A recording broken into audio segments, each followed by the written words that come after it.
stopped running. The guest gestured toward his black Range Rover, and to everyone's surprise, the beggar rose and walked with him. The guest opened the door, reached inside, and returned holding a brand new winter coat. It was thick, heavy, and untouched by hardship. He helped the beggar slip his arms through it, adjusting it gently around his shoulders. Then he pressed something into the beggar's palm, a business card. Time seemed to freeze. The car park fell silent. Just as the guest leaned in to help the trembling man settle into the coat, a voice cut through the moment, it sharp and authoritative. "Sir," said a man in traditional clerical robes, his tone loud enough for all to hear. "I don't think you understand the implications of what you're doing. Encouraging this kind of habit on church premises will only attract more beggars and homeless people pitching tents at the entrance to our church. Please stop." The guest turned slowly. "I beg to differ," he replied, calmly but firmly.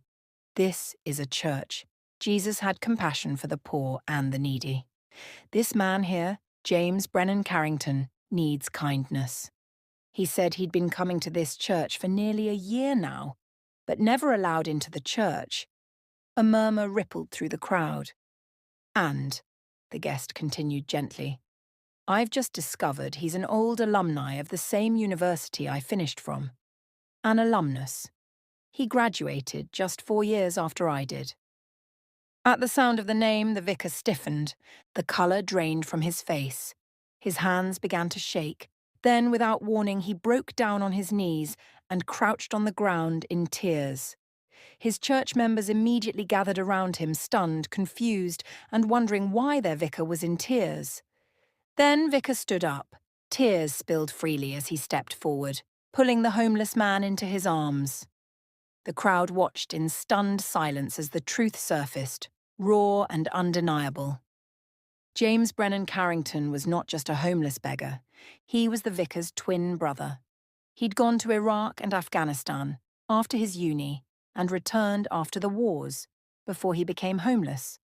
The brother who had left home at 17 and never returned. The brother lost time, hardship, and silence.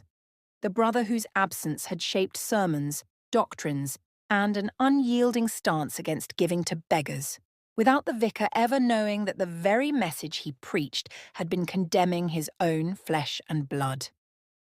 Just before we continue, please like, share, and subscribe to support the growth of our YouTube channel to keep more stories coming.